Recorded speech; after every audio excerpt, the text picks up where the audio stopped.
आपण पाहत आहात नाशिक खबर न्यूज, जनतेचे हक्काचे व्यासपीठ. नाशिक भोंदूबाबा अशोक खरात प्रकरणात दिवसेंदिवस धक्कादायक खुलासे समोर येत असून आता या प्रकरणाला नवे वळण मिळण्याची शक्यता व्यक्त केली जात आहे. शिवसेना उबाठाच्या उपनेत्या सुषमा अंधारे यांनी विशेष तपास पथकाचे प्रमुख IPS अधिकारी तेजस्वी सातपुते यांना पत्र देत या प्रकरणात काही प्रमुख व्यक्तींना चौकशीच्या कक्षेत आणण्याची मागणी केली आहे. अंधारे यांनी आपल्या निवेदनात नमूद केले आहे की या प्रकरणाची व्याप्ती केवळ महिला शोषणापुरती मर्यादित नसून त्यामागे मोठे जाळे असण्याची शक्यता आहे. विशेषतः शिवनिका ट्रस्टच्या संचालक मंडळातील काही सदस्यांच्या भूमिकेबाबत संशय व्यक्त करण्यात आला आहे. महिला आयोगाच्या माजी अध्यक्षा रुपाली चाकणकर यांचा सहभाग प्रथमदर्शनी संशयास्पद वाटत असल्याचे त्यांनी म्हटले आहे. तसेच महिला आयोगाच्या सदस्या आशा मिरगे व इतरांकडून मिळालेल्या माहितीनुसार काही महिलांना चाकणकर यांच्या माध्यमातून खरात यांच्या संपर्कात आणले जात असल्याचा गंभीर आरोप करण्यात आला आहे. याशिवाय मंत्री दीपक केसरकर यांचेही खरात यांच्याशी निकटचे संबंध असल्याचा दावा अंधारे यांनी केला आहे. दरम्यान सुमारे वर्षभरापूर्वी एका पीडित महिलेनं हे प्रकरण उघड करण्याचा प्रयत्न केला असता तिला आणि संबंधित पत्रकाराला धमकवण्यात आल्याचाही आरोप करण्यात आला आहे. या पार्श्वभूमीवर संबंधित व्यक्तींनी पद आणि प्रतिष्ठेचा वापर करून सत्य दडपण्याची शक्यता नाकारता येत नसल्याने त्यांना तात्काळ चौकशीसाठी समाविष्ट करून सहआरोपी करण्याची मागणी करण्यात आली आहे. सध्या या प्रकरणाकडे संपूर्ण राज्याचे लक्ष लागले असून SIT तपासातून आणखी कोणते खुलासे समोर येतात हे पाहणे फार महत्त्वाचे ठरणार आहे. कुणी पोचला, कुणी पैसा अडका दिला तर त्यांची नावं जरा उघड झाली पाहिजे. हे गृहस्थ अत्यंत सज्जन आहे. तुमच्या नाशिकच्या हेमंत गोडसेची लोकसभेची उमेदवारी मिळावी वगैरे म्हणून खूप यांचे पूजा अर्चा. हेमंत गोडसे एवढ्या वरती म्हणजे हा एक फोटो आहे म्हणून का? कसला फोटो आहे हा? समोर नारळ दिसतोय, हा भूमिपूजनाचा फोटो आहे आणि हेमंत गोडसे उभे आहे. आता या भूमिपूजनाची पूजा कोण करत आहे? हे हेमंत गोडसे. परत एक फोटो मागे भूमिपूजन समारंभाचा बॅनर अस्पष्ट दिसतोय, सॉफ्ट कॉपी मी द्यायला तयार आहे आणि हे भूमिपूजन MIDCच्या अशी संबंधित आहे. यातल्या सगळ्या ज्या व्यक्ती आहेत त्या सिन्नर MIDC मधल्या आहेत. हा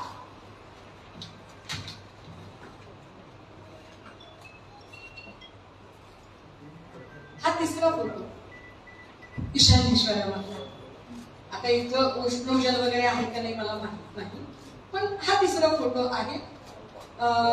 ज्या तळघरामध्ये हेमंत गोडसे आहे, सगळ्या बोल जेवढ्या प्रवक्ते आहेत, सगळे जेवढे बोल घेवडे आहेत त्यांनी उत्तर आता दिली पाहिजे. मी म्हटलं होतं कालच की मला संशोधन करायला लावू नका. मी अजून संशोधन करेल आणि अजून मुळात जाईल, कारण मी हे फक्त नाशिकचं संशोधन केलंय. अजून मला त्या बाईंचं संशोधन करणं बाकी आहे. हा ईशानेश्वर मधला फोटो. एवढ्या फोटो थांबत नाही प्रकरण. भूमिपूजन चालू आहे MIDCचं. पुजारी म्हणून खरात आहे, बाजूला गोडसे आहेत. एवढे सगळे फोटो तुम्ही दाखवाच एखादा फोटो ताजमध्ये बसल्याचा. आरोप करताना तुम्ही माझ्या नेत्याबद्दलची गॅरंटी मी देते. हे काय आहे? यांना तुम्ही कसं डिपेंड करणार आहात, यांना तुम्ही कसं प्रोटेक्ट करणार आहात ते सांगा. यांना प्रोटेक्ट करण्याची गरज आहे. हा एक चौथा फोटो. हे सगळे लोक MIDCचे आहेत. याच्यामधली मधली माणसं जरा लक्षात ठेवा. यांच्याबद्दलचे इनपुट मी आता SITला दिले, माझ्याकडचे असं नाही. चाकणकर दिसतात. काय म्हणाल्या या चाकणकर बाई? या असं म्हणाल्या की मला त्यांच्या व्यक्तिगत गोष्टींची गरज नाही, मी सामाजिक उपक्रमांसाठी भेटत होते. ह्या जर सामाजिक उपक्रमांसाठी भेटत होत्या तर मला कळत नाहीये स्टाफ व्हावी अशी मागणी आज मी SITकडे केली. केसरकरांची चौकशी व्हावी यासाठीचं पत्र मी दिलं. मी का पत्र दिलंय त्याचं कारण मी सांगितलं पाहिजे. माणसं सगळे MIDCचे आहेत. केसरकरांकडे खातं होतं शिक्षण खातं. शालेय शिक्षण खात्याचा माणूस MIDCच्या स्टाफ सोबत काय करतो? शाळा बांधायची होती MIDC मध्ये, काय करायचं होतं नेमकं? बरं, MIDC आणि शालेय शिक्षण याच्याशी चाकणकरांचा काय संबंध आहे? चाकणकर काय करत होत्या इथे? बरं, चाकणकर या एका फोटो दिसतात का? नाही. खजाना आहे आपल्याकडे, खजाना. काल एक वाक्य बोलून फसलाय तुम्ही. हे केसरकर, मागचा बॅनर बघा.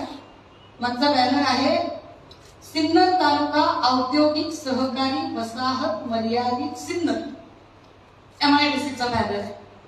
काय करतायत शालेय शिक्षण मंत्री इथे? कशासाठी आहे ते? आणि बाजूला चाकणकरांचा सत्कार काय चाललाय?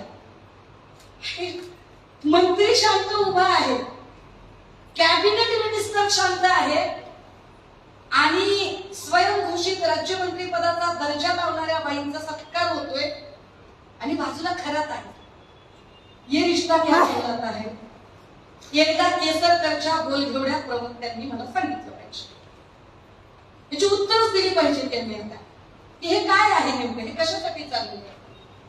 बरं, हे कुठे कुठे आहे बघा. म्हणजे चाकणकर बाई म्हटलं की मला काहीच माहित नाही. कसलं प्लॅनिंग चाललंय हे काय प्लॅनिंग आहे की या प्लॅनिंग मध्ये चाकणकर बाई दिसताय? एक माणूस समजावून सांगत आहे. कोण आहे हा माणूस? हा माणूस सिन्नर MIDC मधल्या स्टाईस असोसिएशनचा माणूस आहे. तिथलं जे काय अधिकारी कर्मचाऱ्यांचं जे काही आहे संघटन, स्टाईसचा माणूस आहे. हा माणूस अनेक ठिकाणी दिसतो. याची चौकशी झाली पाहिजे असं माझं SIT कडे मागणं होतं. SIT ने केलं पाहिजे. का केलं पाहिजे? खरातचा आर्थिक स्तर या लोकांनी वाढवला, खरातला पोसला यांनी, खरातचा भस्मासूर यांनी वाढवला. केसरकर काय सांगत असतील बरं? केसरकर एखादी शाळा उभी करायला सांगतायत का खरातला? केसरकर MIDC मध्ये एखादा मराठी शाळा कशा वाचतील यावर बोलतायत का? केसरकर मराठी गोरगरीब लेकरांना पुस्तकं कशी मिळतील यावरचा प्रोजेक्ट स्टाईसच्या माणसाला समजावतायत का? आणि केसरकरच्या बाजूला बसून चाकणकर नेमक्या काय करतात? ज्या चाकणकरांना महिला आयोगाचा प्रश्न सोडवायला वेळ मिळाला नाही, त्या चाकणकर MIDCच्या ऑफिस मध्ये बसून, विशेष बघा या तिघांचा पण MIDCशी संबंध नाही, पण MIDCचा जो सगळ्यात महत्वाचा माणूस आहे तो अत्यंत झुकून आदमीने या तिघांना काहीतरी समजावतो. काय समजावतोय? केसरकरच्या प्रवक्त्यांनी सांगितलं. एवढं मोठं प्रकरण थांबतंय साहेब. MIDCचे सगळे अधिकारी आहेत आणि सगळ्या अधिकाऱ्यांमध्ये पुन्हा एकदा चाकणकर आहे. चाकणकर MIDCच्या चेअरमन होत्या की महिला आयोगाच्या? MIDC मध्ये चाकणकर काय करतात आणि MIDC मध्ये शालेय शिक्षण मंत्री काय करतोय? कशासाठी आले होते इकडे? म्हणजे ज्या बाईंना फार काल खुमखुमी होती ट्विट करण्याची, त्या बाईंनी आता याची उत्तर दिली पाहिजे की केसरकर याच्यात काय करतायत? कोल्हे बिल्ले सापडले म्हणे बाबा, कोल्ह्याचे कान बिन सापडले म्हणे. काही कुणी लोक कोल्ह्याचं रक्त लावून पूजा करत नव्हते ना, अंगाला रक्त वगैरे लावून पूजा करणे असले काही अघोरी प्रकार तर होत नव्हते ना. लावत असेल तर कोण लावत असेल? काय हा प्रकार असेल शोधलं पाहिजे.